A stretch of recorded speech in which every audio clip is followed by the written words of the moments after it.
अस्सलाम वालेकुम। आज हम डिस्कस करेंगे यूनिट नंबर 2 का टॉपिक कार्बोहाइड्रेट्स। कार्बोहाइड्रेट्स सबसे पहली बात ये मेजर 3 एलिमेंट्स पर मुश्तमिल हैं, कार्बन, हाइड्रोजन एंड ऑक्सीजन। आम तौर पर कार्बोहाइड्रेट्स में 3 तरह के एलिमेंट्स पाए जाते हैं, number 1 carbon, number 2 hydrogen and number 3 oxygen. यहाँ पर एक एक्सेप्शन आपने याद रखनी है, वो मैंने लिख दी है, एक्सेप्ट काइटिन। काइटिन ऐसा कार्बोहाइड्रेट है जिसमें इन 3 एलिमेंट्स के अलावा एक 4th एलिमेंट नाइट्रोजन भी मौजूद है। काइटिन पॉलीमर है किस चीज का, बुक में तो नहीं लिखा हुआ लेकिन याद रखिएगा, N acetyl glucose amine. Simple है, ग्लूकोज के साथ अमाइन ग्रुप अटैच है कार्बन नंबर 2 पर, और अमाइन ग्रुप के साथ एसिटाइल ग्रुप अटैच है, तो इसको बोलेंगे एन एसिटाइल ग्लूकोज अमाइन। काफ़ी ज़्यादा एन एसिटाइल ग्लूकोज अमाइन आपस में अटैच होते हैं तो एक पॉलीमर बनता है जिसको काइटिन कहते हैं। तो काइटिन में नाइट्रोजन एलिमेंट भी मौजूद है। पॉइंट नंबर 2 देखते हैं जी, हाइड्रेटेड कार्बन्स। कार्बोहाइड्रेट, ये ओल्ड डेफिनेशन है इसकी, कार्बोहाइड्रेट्स को पहले हाइड्रेटेड कार्बन्स भी कहा जाता था। क्यों? क्योंकि कार्बोहाइड्रेट्स में अगर हम देखें तो हाइड्रोजन और ऑक्सीजन के दरमियान जो रेशो है वो 2:1 है। अब 2:1 ये सेम वही रेशो है जो वाटर में भी मौजूद होती है, इस वजह से इनको हाइड्रेटेड कार्बन्स कहा जाता है। लेकिन ये वाली डेफिनेशन क्योंकि तमाम कार्बोहाइड्रेट्स पर अप्लाई नहीं होती है, इसलिए ये ओल्ड डेफिनेशन है। बहुत से कार्बोहाइड्रेट्स ऐसे हैं कि जिनमें रेशो 2:1 नहीं होती हाइड्रोजन और ऑक्सीजन के दरमियान, और कुछ ऐसे कंपाउंड्स भी हैं जिनमें रेशो तो 2:1 है हाइड्रोजन और ऑक्सीजन के दरमियान, लेकिन वो कार्बोहाइड्रेट्स नहीं है। लेकिन इसकी डिटेल पंजाब टेक्स्ट बुक में गिवन नहीं है, एग्जांपल्स गिवन नहीं है, तो हमें करने की जरूरत नहीं है। पॉइंट नंबर 3 है जी इसका जनरल फार्मूला, वेरी इंपॉर्टेंट, इससे एमसीक्यू आ सकता है। CxH2OY। यहां पर X की जो अमाउंट है वो 3 से लेकर थाउजेंड्स तक, हजारों तक हो सकती है, 3 to many thousand वैल्यू हो सकती है X की। अब यहां पर ये 2 बातें बड़ी इंपॉर्टेंट है जो आपने याद रखनी है एमसीक्यू के लिए। X will be equal to Y in case of monosaccharides. Monosaccharides वाले केस में X और Y की वैल्यू सेम होगी। इसकी छोटी सी एग्जांपल, ग्लूकोज सबको पता है मोनोसेक्राइड है, C6 का मतलब है X is equal to 6। H12O6 का मतलब है कि वाटर मॉलिक्यूल्स भी 6 हैं, तो X की वैल्यू भी 6, Y की वैल्यू भी 6, तो यानी कि मोनोसेक्राइड्स में X और Y बराबर होंगे। तो X will be equal to Y in which type of carbohydrates? The answer will be monosaccharides. And X will not be equal to Y in case of oligosaccharides as well as polysaccharides. इसकी simple सी reason है, oligosaccharides में जब monosaccharide आपस में मिलते हैं, let's suppose 2 monosaccharide आपस में रिएक्ट करते हैं, ग्लाइकोसिडिक बॉन्ड बनता है, तो एक वाटर मॉलिक्यूल रिलीज हो जाएगा। जब एक वाटर मॉलिक्यूल रिलीज हो जाएगा तो मुझे खुद बताएं वाटर का नंबर कम हो जाएगा एज कंपेयर टू कार्बन के। तो डाइसेक्राइड में जो वैल्यू X की होगी, Y की वैल्यू उससे 1 कम हो जाएगी। ट्राइसेक्राइड में 2 ग्लाइकोसिडिक बॉन्ड बनेंगे, 2 वाटर मॉलिक्यूल रिलीज होंगे, तो जो वैल्यू कार्बन यानी X की होगी, Y की वैल्यू उससे 2 कम हो जाएगी। तो इसी तरह ओलिगोसेक्राइड्स और पॉलीसेक्राइड में X और Y बराबर नहीं होगा, बल्कि हमेशा Y की वैल्यू कम होगी और X की वैल्यू ज्यादा होगी ओलिगोसेक्राइड्स और पॉलीसेक्राइड्स में। अब वो किसी भी तरह से फॉर्मूले को मोल्ड कर दे तो आप पहचान लेंगे। नेक्स्ट है जी पॉलीहाइड्रोक्सी एल्डिहाइड्स एंड कीटोन्स। ये अब तक की लेटेस्ट डेफिनेशन है जो कि यूज होती है कार्बोहाइड्रेट्स के लिए, क्योंकि इन कंपाउंड्स में काफी ज्यादा हाइड्रोक्सिल ग्रुप्स हैं, और या तो एल्डिहाइड फंक्शनल ग्रुप होता है या कीटोनिक फंक्शनल ग्रुप होता है, तो इस वजह से इनको बोलते हैं polyhydroxy aldehydes and ketone. Aldehyde और कीटोन्स का फंक्शनल ग्रुप तो मेरे ख्याल में आपकी फिंगर टिप्स पे होगा, आपने कंप्लीट चैप्टर पढ़ा हुआ है, chapter number 12 second year chemistry Punjab text book में। और प्ले स्ट्रक्चरल रोल, कार्बोहाइड्रेट सिर्फ फंक्शनल रोल नहीं प्ले करते बल्कि स्ट्रक्चरल रोल भी प्ले करते हैं। स्ट्रक्चरल रोल में एग्जांपल्स हैं जी cell wall and cell membrane. आप सबको पता है प्लांट्स की सेल वॉल सेलुलोज की बनी हुई है and cellulose is a carbohydrate. Cell membrane में आप पढ़कर आए हैं ग्लाइकोप्रोटीन्स और ग्लाइकोलिपिड्स, इसमें भी कार्बोहाइड्रेट्स मौजूद है। Glyco word is related to carbohydrates. फिर इसी तरह से एक्स्ट्रा सेलुलर मैट्रिक्स, सेल के बाहर भी ग्लाइकोप्रोटीन और ग्लाइकोलिपिड्स के फाइबर्स मौजूद होते हैं, तो हम ये कहेंगे एक्स्ट्रा सेलुलर मैट्रिक्स फॉर्मेशन में भी कार्बोहाइड्रेट्स रोल प्ले कर रहे हैं। उसके बाद नेक्स्ट मैंने एक टर्म लिखी है ग्लाइकोकैलिक्स। बैक्टीरिया में सेल के बाहर एक एक्स्ट्रा कवरिंग होती है, स्लाइम और कैप्सूल, उसको कलेक्टिवली ग्लाइकोकैलिक्स कहा जाता है, उसमें भी पॉलीसेकेराइड्स मौजूद होते हैं। तो ये स्ट्रक्चरल रोल है। नेक्स्ट हम चलते हैं कार्बोहाइड्रेट्स की क्लासिफिकेशन पे। तो सबसे पहली क्लास है जी मोनोसेकेराइड्स। मोनोसेकेराइड्स की कुछ जनरल कैरेक्टरिस्टिक्स हैं जो सभी को पता है।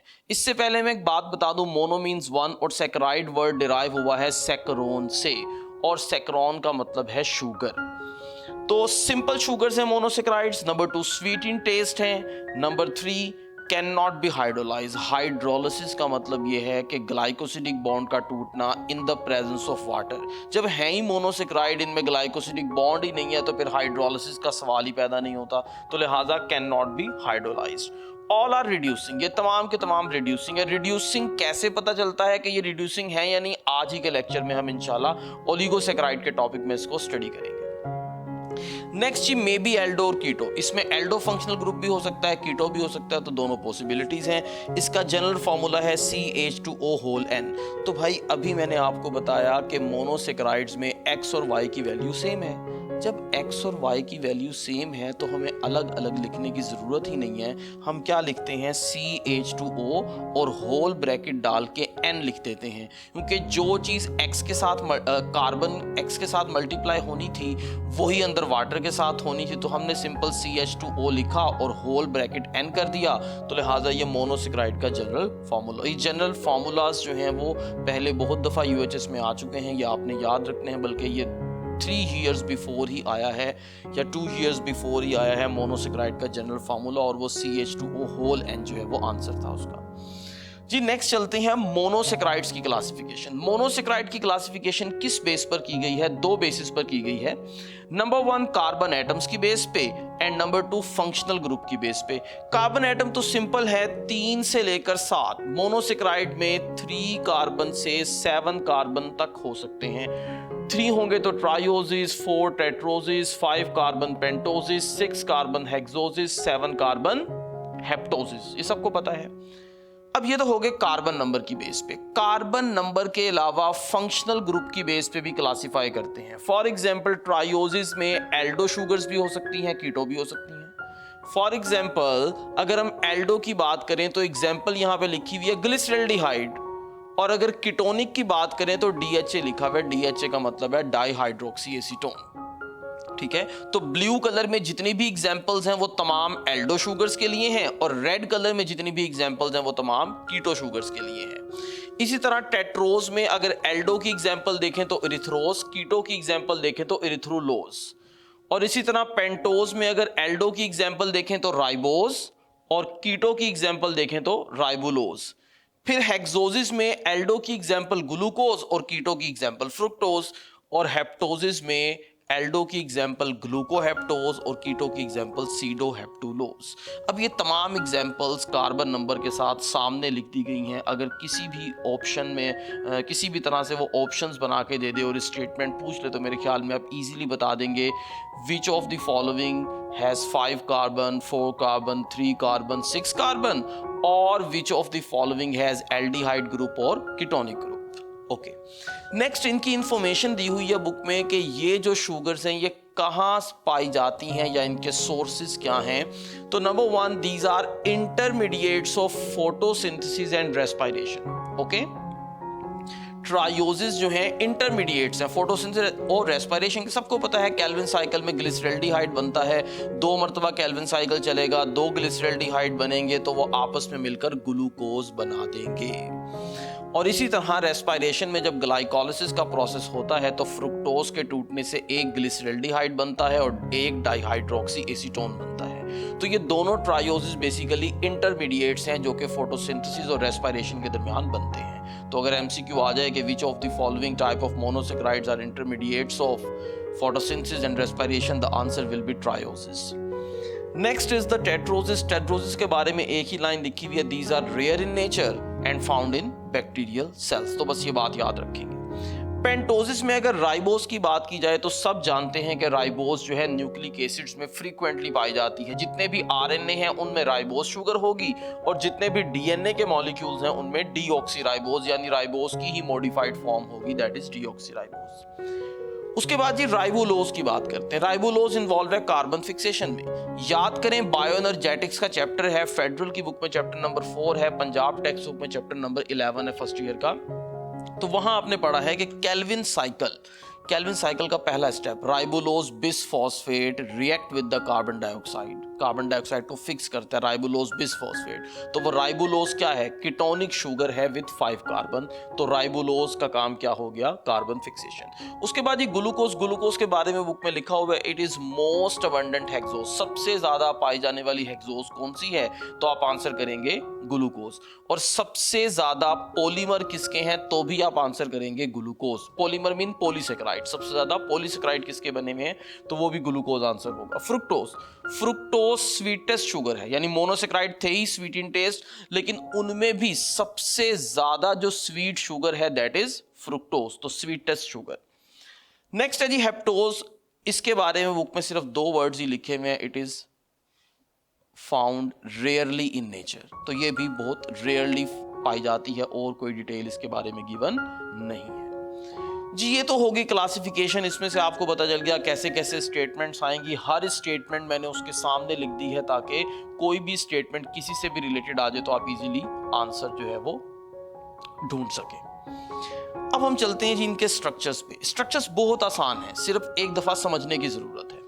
फॉर एग्जाम्पल ये जो स्ट्रक्चर बना हुआ है इसमें 5 कार्बन है, 1 2 3 4 5। अब 5 कार्बन का मतलब है कि ये पेंटोज होगा। अभी हमने बात की 5 कार्बन मीन पेंटोज।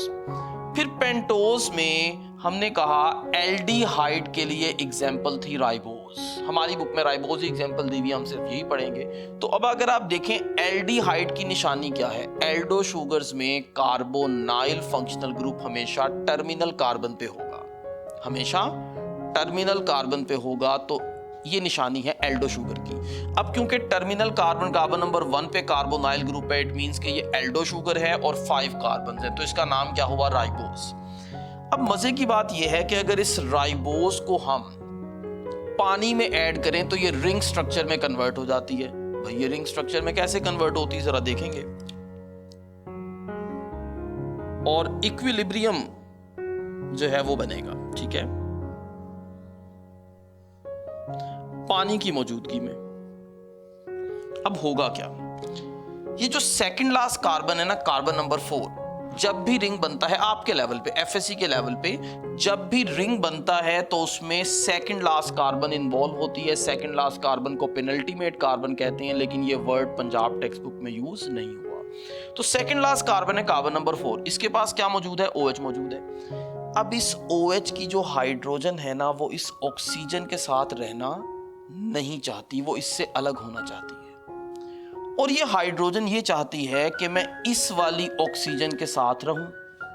तो क्या होता है, ये वाली हाइड्रोजन इस वाली ऑक्सीजन के कान में जाके कहती है कि मैं तुम्हारे साथ रहना चाहती हूं या तुम्हारे साथ बॉन्ड बनाना चाहती हूं। लेकिन आगे से ये वाली ऑक्सीजन क्या कहेगी कि मेरे तो ऑलरेडी 2 बॉन्ड्स पूरे हैं, ऑलरेडी 2 बॉन्ड्स पूरे हैं। तो ये हाइड्रोजन इससे कहेगी कि अगर आपके 2 बॉन्ड्स पूरे हैं तो आप एक बॉन्ड कार्बन के साथ ब्रेक कर दो। तो क्या होगा, ये एक बॉन्ड यहां से ब्रेक हो जाएगा। जब ये बॉन्ड यहां से ब्रेक होगा तो अब ऑक्सीजन जो है फुली तौर पर प्रिपेयर्ड है कि वो इस हाइड्रोजन से बॉन्ड बना सकती है। तो ये हाइड्रोजन यहां से निकलेगी और भाग के फौरन किसके पास चली जाएगी? इस ऑक्सीजन के पास, और क्या बन जाएगा? OH। अब ये हाइड्रोजन तो चुप करके यहां चली गई, ऑक्सीजन का भी मसला हल हो गया, हाइड्रोजन का भी मसला हल हो गया। लेकिन ये वाली ऑक्सीजन लंगड़ी हो चुकी है, क्योंकि ऑक्सीजन के 2 बॉन्ड्स होते हैं जो इसको स्टेबल करते हैं। अब इसका जो है वो ये वाला बॉन्ड खत्म हो चुका है क्योंकि यहां से हाइड्रोजन रिमूव हो चुकी है। इसी तरह से कार्बन के 4 बॉन्ड्स होते हैं, 3 रह गए हैं, तो यानी ये कार्बन भी क्या हो गई है? लंगड़ी। अब इन दोनों को एक दूसरे का सहारा चाहिए। जब एक दूसरे का सहारा चाहिए तो फिर क्या होगा? ये वाली कार्बन बॉन्ड बना लेगी इस वाली ऑक्सीजन से। इस ऑक्सीजन को अगर हम दरमियान में लिख लें तो कोई एतराज वाली बात नहीं बनती। यहां पर हम ये ऑक्सीजन लिख लेते हैं कि ये ऑक्सीजन एक तरफ कार्बन 1 से अटैच है और दूसरी तरफ ये कार्बन 4 से अटैच है। ओके, अब अगर आप गौर से देखें तो ये रिंग नहीं बन गया। अगर हम इस रिंग को यहां पे ड्रॉ कर लें तो बड़ा आसान हो जाएगा। लेट्स सपोज ये ऑक्सीजन है और ये कार्बन, ये कार्बन, ये कार्बन, कार्बन और कार्बन। ये कार्बन नंबर 1 है, ये कार्बन नंबर 2 है, ये कार्बन नंबर 3 है, ये कार्बन नंबर 4 है और कार्बन नंबर 5 तो बेचारी को पता ही नहीं चला कि क्या हुआ है, किसकी हाइड्रोजन कहां गई और कैसे बॉन्ड बन गया। कार्बन 5 को कुछ खबर नहीं है। कार्बन 5 रिंग से बाहर मौजूद है, कार्बन 5 रिंग से बाहर मौजूद है और इसके पास 2 हाइड्रोजन और 1 OH मौजूद है, तो वो हमने लिख दिया यहाँ पे CH2OH। आप देखें कि ऑक्सीजन ने एक तरफ कार्बन 4 से बॉन्ड बनाया हुआ था, दूसरी तरफ कार्बन 1 से बॉन्ड बनाया हुआ था। तो बिल्कुल ऐसे ही मैंने लिखा है, ऑक्सीजन एक तरफ कार्बन 1 से बॉन्ड बनाए हुए है, दूसरी तरफ कार्बन 4 से बॉन्ड बनाए हुए है और बाकी उसी तरह से कार्बन के साथ हाइड्रोजन और हाइड्रोक्सिल ग्रुप्स अटैच होंगे। याद रखिए कि H और OH की डायरेक्शन बहुत ज़्यादा इंपॉर्टेंट है। अगर आप इसकी डायरेक्शन को चेंज करेंगे तो आइसोमर्स चेंज हो जाएंगे। केमिस्ट्री में आप एक टर्म पढ़ते हैं स्टीरियो आइसोमर्स। स्टीरियो आइसोमर्स को आप डिफाइन करते हैं कि अगर फंक्शनल ग्रुप्स या ग्रुप्स जो हैं उनकी स्पेस में ओरिएंटेशन को चेंज कर दिया जाए तो आइसोमर चेंज हो जाता है। तो लिहाजा H और OH की डायरेक्शन बड़ी इंपॉर्टेंट है। अब आपने एक टर्म पढ़ते हैं बुक में अल्फा और बीटा, वो भी सुन लीजिएगा क्या है। अल्फा और बीटा का पता लगाने के लिए हमें पता होना चाहिए कि फंक्शनल ग्रुप वाली कार्बन कौन सी है। याद रहे हमेशा एल्डो शुगर में कार्बन नंबर 1 फंक्शनल ग्रुप वाली कार्बन है और कीटोनिक शुगर में कार्बन नंबर 2 फंक्शनल ग्रुप वाली कार्बन है। अब क्योंकि ये एल्डो शुगर है तो इसमें कार्बन 1 क्या होगी, फंक्शनल ग्रुप वाली कार्बन। तो मैंने नीचे लिख दिया है कि अगर फंक्शनल ग्रुप वाली कार्बन पर H ऊपर और OH नीचे है तो उसको अल्फा कहेंगे। तो इट मींस ये अल्फा स्ट्रक्चर बनाया है मैंने। और अगर फंक्शनल ग्रुप वाली कार्बन पर OH ऊपर और H नीचे हो तो उसको बीटा कहेंगे। ठीक है, याद रहे बुक में बीटा स्ट्रक्चर बना हुआ है। याद रहे बुक में जो आप स्ट्रक्चर देखेंगे वो बीटा बना हुआ है राइबोस का, यानी उसमें OH ऊपर और H नीचे बना हुआ है। तो परेशान नहीं होना, वो बीटा है और ये अल्फा है। मैंने दोनों बना दिए हैं ताकि कोई भी स्ट्रक्चर आ जाए एग्जाम में तो आपको पता हो कि इसका नाम क्या है। अच्छा, इसका ना एक बड़ा मुश्किल सा नाम रखा हुआ है। जो बच्चे कहते हैं इतना मुश्किल नाम क्यों रखती है, वो बड़ा आसान सा नाम है बेसिकली। क्या नाम है जी? राइबोफ्यूरानोस। जब रिंग बन जाता है तो हम इसका नाम रख देते हैं राइबोफ्यूरानोस। ये राइबोफ्यूरानोस क्या है जरा याद करें। आप केमिस्ट्री में पढ़ते हैं हेट्रोसाइक्लिक कंपाउंड, सेकंड ईयर में ऑर्गेनिक केमिस्ट्री के बिल्कुल शुरू में ही क्लासिफिकेशन में दिए हुए हैं होमोसाइक्लिक कंपाउंड और हेट्रोसाइक्लिक कंपाउंड्स। हेट्रोसाइक्लिक कंपाउंड्स क्या होते हैं? जिसमें रिंग के अंदर कार्बन के अलावा कोई और एलिमेंट भी मौजूद हो। तो ऐसा रिंग जो कि पेंटागोनल हो और उस पेंटागोनल यानी कि 5 कॉर्नर्स में 4 कॉर्नर्स पे कार्बन हो और 5वें कॉर्नर पे ऑक्सीजन हो, तो उस रिंग को फ्यूरॉन रिंग कहा जाता है। केमिस्ट्री में ये आप लोगों ने बात पढ़ी हुई है। अब क्योंकि ये राइबोस ने बिल्कुल फ्यूरॉन रिंग बनाया है तो इसलिए फ्यूरॉन के एंड पे ओस लगा दिया, तो क्या बन गया? फ्यूरानोस। ओस लगाते हैं ना हर शुगर के एंड पे, ट्राइओस, टेट्रोस, पेंटोस, हेक्सोस, तो फ्यूरॉन के एंड पे भी क्या लगा दिया? ओस। फ्यूरानोस बन गया।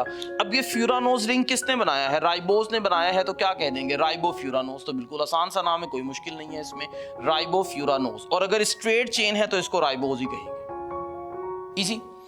अब इसमें से एमसीक्यू कैसे आ सकता है? फॉर एग्जाम्पल वो कहेगा how many carbon atoms are present inside the ring of ribose. Ring के अंदर कितने कार्बन है? तो आप कहेंगे 4। How many carbon atoms are present outside the ring. कितने कार्बन आउटसाइड द रिंग है? 1 कार्बन रिंग से बाहर है। वो कहेगा which of the following carbon is present outside the ring. तो आप कहेंगे carbon number 5 is present outside the ring.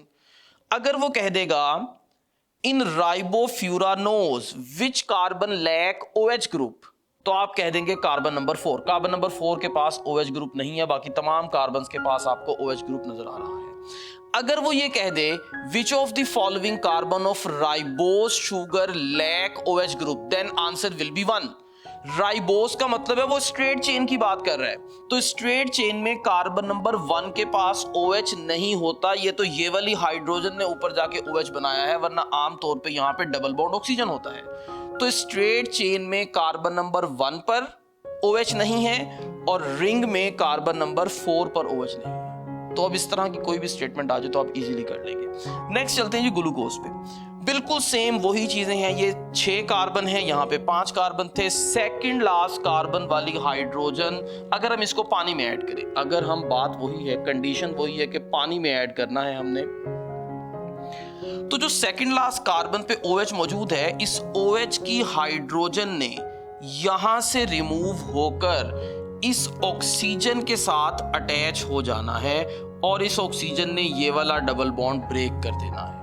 अब क्या होगा, ये वाली ऑक्सीजन एक तरफ तो कार्बन 5 से अटैच है, दूसरी तरफ ये कार्बन 1 से अटैच हो जाएगी।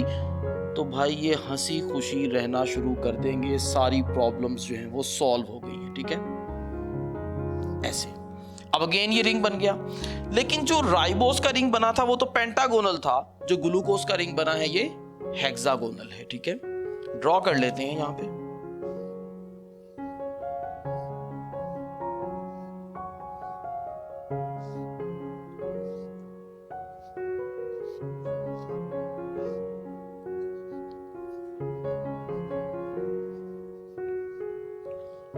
जी, carbon number 1, carbon number 2, carbon number 3, 4, 5 and 6। अब बिल्कुल उसी तरह से ये कार्बन 1 एल्डो यानी फंक्शनल ग्रुप वाली कार्बन है। अगर H ऊपर बनाएंगे, OH नीचे बनाएंगे तो आप इसको अल्फा कहेंगे, अगर OH ऊपर बना देंगे तो इसको आप बीटा कह देंगे। कार्बन नंबर 2 पर भी इसी तरह से H और OH मौजूद है। कार्बन नंबर 3 पर ऑपोजिट हो जाएगा, OH ऊपर और H नीचे। कार्बन नंबर 4 पर फिर H और ये OH और यहां पर H। बाज बच्चों के जहन में क्वेश्चन आता है कि कार्बन नंबर 3 पे OH ऑपोजिट साइड पे क्यों चला गया। मैंने अभी आपको बताया था कि OH की डायरेक्शन सिर्फ कार्बन नंबर 3 ही नहीं, बल्कि किसी भी कार्बन पे अगर आप चेंज करते हैं तो चेंज करने से आइसोमर चेंज हो जाएगा। मिसाल के तौर पे आप लोगों की रिक्वेस्ट पे मैं क्या करता हूँ, ये वाला OH भी यहाँ बना देता हूँ। बच्चे कहते हैं सर सारे OH राइट पे हैं, ये वाला OH भी राइट पे बना दें, हमें याद करना आसान हो जाएगा। नो डाउट मैं बना देता हूँ। अगर ये वाला OH मैं यहां बना दूं और ये H यहां बना दूं तो भाई ये ग्लूकोज नहीं रहेगा, ये बन जाएगा एलोज। एलोज एक आइसोमर है ग्लूकोज का, तो लिहाजा किसी भी ग्रुप की पोजीशन को आप चेंज नहीं कर सकते। इस एक स्ट्रेट चेन ग्लूकोज के 16 स्टीरियो आइसोमर्स हैं और वो इसी तरह बनते हैं H और OH को चेंज करने से। तो लिहाजा किसी की लोकेशन आपने चेंज नहीं करनी है, ना यहाँ पे ना यहाँ पे। और अगर आपको बताऊं तो इस रिंग स्ट्रक्चर के 32 आइसोमर बनते हैं, स्टीरियो आइसोमर, सिर्फ H और OH की लोकेशन चेंज करने से। अब इसका नाम बुक में लिखा हुआ है जी ग्लूकोपायरानोज। जब रिंग बन गया तो हमने इसको ग्लूकोज नहीं कहा, बल्कि हमने कह दिया कि ये ग्लूकोपायरानोज है। पायरानोज क्यों भाई? सेम उसी तरह केमिस्ट्री में आप पढ़ते हैं हेट्रोसाइक्लिक कंपाउंड, अगर हेक्सागोनल मॉलिक्यूल हो और उसमें 5 जगह पे कार्बन हो और 1 जगह पे ऑक्सीजन हो तो उसको पायरान रिंग कहा जाता है। पायरान रिंग के एंड पे ओस लगा दिया, पायरानोज बन गया। और ये किसने बनाया था? ग्लूकोज ने बनाया था, तो इसका नाम क्या हो गया? ग्लूकोपायरानोज। क्वेश्चन उसी तरह से आ सकते हैं कि कितने कार्बन रिंग के अंदर है? 5। कितने कार्बन रिंग के बाहर है? 1। कौन सा कार्बन रिंग के बाहर है? Carbon number 6। किस कार्बन के पास OH नहीं है? तो सेकंड लास्ट कार्बन कह देंगे कार्बन नंबर 5 के पास OH नहीं है। और अगर स्ट्रेट चेन का पूछेगा कि स्ट्रेट चेन में किसके पास OH नहीं है, तो कार्बन नंबर 1 आंसर हो जाएगा, क्योंकि एल्डो शुगर है तो एल्डो शुगर में फंक्शनल ग्रुप वाली कार्बन के पास OH ग्रुप नहीं है। हाँ, अगर कीटोनिक शुगर की बात कर दे, फ्रुक्टोज की बात कर दे और वो कहे फ्रुक्टोज के स्ट्रेट चेन में कहां पर OH नहीं है, तो फिर आप कार्बन नंबर 2 कहेंगे, क्योंकि वो कीटोनिक है, उसमें कार्बन नंबर 2 पे कार्बोनाइल ग्रुप होता है। तो उम्मीद है अब आपको स्ट्रक्चर समझ आ गए होंगे और इसमें से कोई भी स्टेटमेंट किसी भी तरह का MCQ आ जाए तो आप इजीली सॉल्व कर लेंगे। नेक्स्ट, ग्लूकोज के बारे में कुछ इंफॉर्मेशन गिवन है। उसकी अगर हम बात करें तो जी ग्लूकोज प्लांट्स में भी मौजूद है और एनिमल्स में भी मौजूद है। प्लांट्स में भी 2 फॉर्म्स में मौजूद है और एनिमल्स में भी 2 फॉर्म्स में मौजूद है। प्लांट्स में फ्री फॉर्म में भी हो सकता है और कंबाइंड फॉर्म में भी। क्या मतलब? फ्री का मतलब है कि काफी ज्यादा ग्लूकोज मॉलिक्यूल्स मौजूद होंगे, लेकिन वो अलग अलग मौजूद होंगे, आपस में बॉन्ड नहीं बनाया होगा, तो हम कहेंगे ग्लूकोज फ्री फॉर्म में है। और अगर ग्लूकोज के मॉलिक्यूल आपस में अटैच होकर पॉलीसेकेराइड बना देंगे तो हम कहेंगे कि ये कंबाइंड फॉर्म में मौजूद है। एग्जाम्पल्स मैंने लिख दी हैं, आपने याद रखनी है। फिग्स है, डेट्स हैं और ग्रेप्स हैं, इनमें ग्लूकोज फ्री फॉर्म में होती है। और स्टार्च और सेलुलोज ये पॉलीमर्स हैं ग्लूकोज के, तो यहां पर ग्लूकोज कंबाइंड फॉर्म में है। इसी तरह से एनिमल्स जो हैं, यहां पर भी फ्री फॉर्म में भी ग्लूकोज हो सकती है और कंबाइंड फॉर्म में भी हो सकती है। फ्री फॉर्म में एग्जांपल लिखी गई है, हमारे ब्लड में 0.08% ग्लूकोज पाई जाती है फ्री फॉर्म में, और हमारे सेल्स के अंदर ग्लूकोज कंबाइंड फॉर्म में पाई जाती है इन दी फॉर्म ऑफ ग्लाइकोजन। तो छोटी सी इंफॉर्मेशन थी। ये एक छोटा सा नोट लिखा है मैंने, ये याद रखेंगे। 717.6 kilo calorie energy is required to produce 10 grams of glucose. 10 gram glucose बनाने के लिए आपको कितनी एनर्जी चाहिए? 717.6 किलो कैलोरी। तो अगर वो 10 ग्राम्स की वैल्यू को चेंज करेगा तो ऑब्वियसली ये वाली वैल्यू भी चेंज हो जाएगी। लेट्स सपोज वो कहता है 1 ग्राम ग्लूकोज बनाने के लिए कितनी एनर्जी चाहिए, तो एक पॉइंट पीछे चला जाएगा, 71.76 आंसर हो जाएगा। और ये ग्लूकोज कैसे बनती है? बचपन से आप पढ़ते आ रहे हैं, फोटोसिंथेसिस के प्रोसेस के जरिए से। तो वो इक्वेशन मैंने यहाँ नहीं लिखी, वो हर एक की फिंगर टिप्स पे है कि कार्बन डाइऑक्साइड के 6 मॉलिक्यूल, वाटर के 6 मॉलिक्यूल मिलते हैं और एक ग्लूकोज मॉलिक्यूल बन जाता है। ठीक है, मोनोसेक्राइड्स हमारा कंप्लीट हो गया। नेक्स्ट है जी ओलिगोसेक्राइड्स। ओलिगोसेक्राइड्स क्या है? ओलिगोसेक्राइड्स के जो कैरेक्टरिस्टिक्स है ना, वो बिल्कुल मोनोसेक्राइड से हम कंपैरिजन कर लेते हैं। मोनोसेक्राइड्स क्या थे? Sweet in test. ओलिगोसेक्राइड्स क्या है? Less sweet in taste. ये मैंने लिखे नहीं है, मैं बोल रहा हूँ, आप लिख लीजिएगा। Monosaccharide sweet in taste, oligosaccharide less sweet in taste. Monosaccharides all are reducing. Oligosaccharides may be reducing or may not be reducing. Monosaccharides cannot be hydrolyzed. Oligosaccharides can be hydrolyzed. Okay? तो oligo का मतलब क्या है? Few. और कितने monosaccharides? तो यहां पर याद रखेंगे 2 to 10 मोनोसेक्राइड्स। ये बड़ी इंपॉर्टेंट बात है, जरा जहन नशीन कर लेंगे, क्योंकि बुक टू बुक ये चीज वेरी करती है। केमिस्ट्री में आप लोगों ने ये पढ़ा है कि 2 to 9 मोनोसेक्राइड्स होते हैं ओलिगोसेक्राइड्स में, लेकिन बायोलॉजी की बुक में 2 to 10 लिखा है। तो बायोलॉजी के पोर्शन में क्वेश्चन आएगा तो 2 to 10 करेंगे, केमिस्ट्री में आएगा तो 2 to 9 कर लेंगे। तो 2 to 10 मोनोसेक्राइड्स आपस में मिलते हैं तो ओलिगोसेक्राइड बनता है। अब यहाँ पे मोस्ट इंपॉर्टेंट ओलिगोसेक्राइड्स कौन से हैं? Obviously disaccharides are the most important oligosaccharides. Disaccharides की 3 एग्जांपल्स बुक में गिवन है। नंबर 1 सुक्रोज, नंबर 2 माल्टोज और नंबर 3 लैक्टोज। ओके, सुक्रोज में कौन से 2 मोनोसेक्राइड्स हैं? Glucose and fructose. माल्टोज में कौन से 2 हैं? Glucose and glucose. लैक्टोज में कौन से 2 हैं? Glucose and गलैक्टोज। ये बात याद रखेंगे। नंबर 2 आपने लिंकेज याद रखनी है। सुक्रोज में इन दोनों के दरमियान 1,2 ग्लाइकोसिडिक लिंकेज है।